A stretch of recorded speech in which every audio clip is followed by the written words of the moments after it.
it's estimated that South Africa has about 6,000 abandoned mines, many situated over residential areas and settlements. Some of the mines are blamed for the rising acid water levels threatening the city of Johannesburg, while in many apartheid settlements, children are known to swim in puddles of water on mine dumps, along with diseases caused by dust and gunfights between security guards and Zama's Auditor-General has called for stricter management in rehabilitating abandoned mines and mine openings. Just to expand even further, we're now joined by journalist Andiswa Matikinca to elaborate on the extent of the problem. Andiswa, very good afternoon to you. Thank you so much for your time. Exactly how intricate is this problem?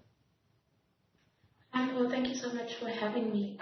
So this is a very, very intricate problem, and it's one that we've dealt with for quite a number of years now.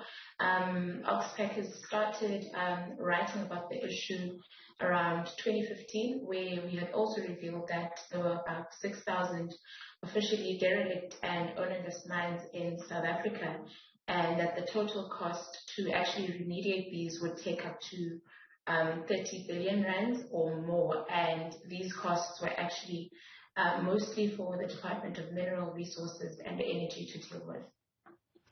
Let's talk about the repercussions here, just looking at the impact of having these mines. I mean, about 6,000 of them spread across the country, a lot of them in Johannesburg.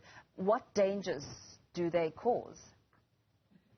Yep. So the impact of these ownerless mines are, of course, very significant.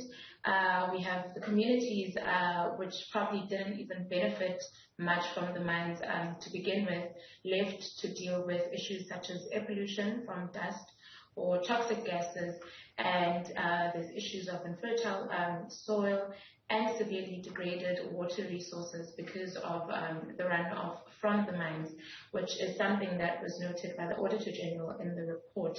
As you've mentioned also, in some instances, you even have children and livestock playing and roaming around the vicinity of these mines, running the risk of injury or even worse. And there's also another issue, of course, where we create opportunities for illegal mining, also known as Zama's, which also has its own negative impacts on communities, such as increasing crimes in the areas, as well as further pollution and land degradation, whose costs no one will cover.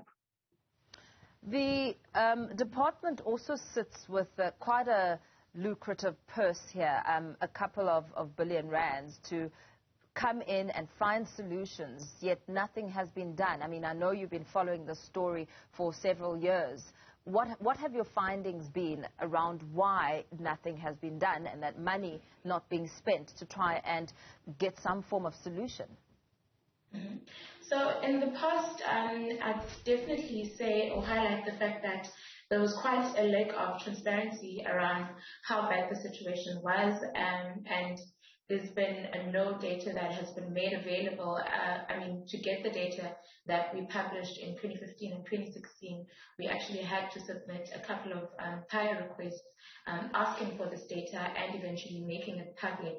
I think it's quite encouraging actually to hear from this new report that the department has improved its monitoring and evaluation, as well as reporting on the progress that it's made. Another issue which I'd say makes it difficult for the process to move forward are capacity issues within the department. I mean, even though we have existing policies and strategies in place, there seems to not be enough resources, which are both human and financial, to put these into action. And this alone actually also demotivates the companies that do want to do right by the environment, because you'll find that the processes of obtaining mine closure certificates is extremely slow, as we had reported in 2016. So companies do eventually just give up. Or another trend that we've noticed quite a lot is that the buck is passed on to smaller companies that go in to mine whatever is left of the minerals that were mined by the big companies. And of course, when these smaller companies take ownership of these mines, they definitely don't have much in their purse to actually rehabilitate all the historical damage.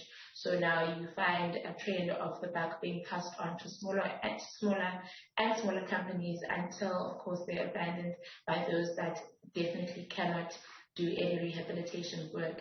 And then, I mean, as much as the DMRE has some financial capacity, the financial costs are actually exceedingly high for the department to carry a loan. And even though legislation does sort of like mandate companies to have some money that they put aside as soon as they begin mining and during the mining process to deal with the rehabilitation costs, it does sometimes turn out that the money that was put aside is really never enough. And that's why there's been new strategies introduced. We wrote about the strategy sometime last year, I think it was July 2021, where we published the draft regulations on the National Mine Closure Strategy. And this is a pretty good strategy on paper, as it provides an alternative to repurpose these derelict and abandoned mines instead of using rehabilitation as the only remedy. So finding agricultural uses or some other land uses for these abandoned mines.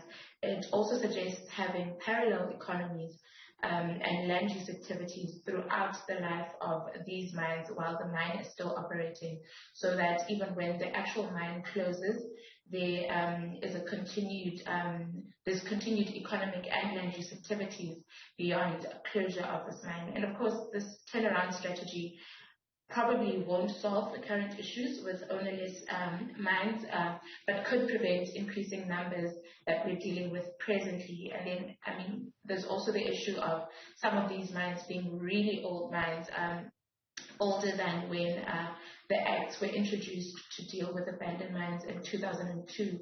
So we also have those historical issues that the DMRE has to deal with, and capacity really does make it a problem for them to deal with these issues. In trying to put out some solutions, I mean, the consequences of the community, for the community, what sort of recourse do communities have in this instance? I mean, if we talk about an impact on water supply, and of course that has its ripple effect leading to illnesses and diseases. Mm-hmm. That's very true. There's very, very little recourse for the communities, and I think besides communities just gathering amongst themselves, as well as activists gathering amongst themselves to sort out these issues, we find that there's not much recourse from the department's side to actually help these communities and assist them with these issues. So what now? I mean, the information is out, and you know, we're sitting with questions. Communities still not having any sort of hope for a fix here because they suffer the consequences. Mm-hmm. I think it definitely lies with the DMRE at the end of the day. We definitely need a lot of agency when it comes to putting all these policies and strategies in place and actually implementing them, because I believe we've got really good strategies on paper. It's just the slow uptake in actually implementing these and making sure that action is being taken against these companies that are still in existence or that are still in South Africa, or actually getting a move on with the cleanup campaigns, because that's what's important at the end of the day. We might have the mines closed, but the communities that existed around those mines, because they saw it as some sort of economic hub and opportunities for employment, don't just disappear because the mine has been closed. So there needs to be a focus when it comes to those communities and making sure that cleanup campaigns are happening, and possibly roping in other departments as well to actually assist these communities. So departments such as the Department of Health in terms of raising awareness on how to deal with these issues, and also maybe campaigns to help these communities. What role can the Department of Water and Sanitation play in this regard? Mm-hmm.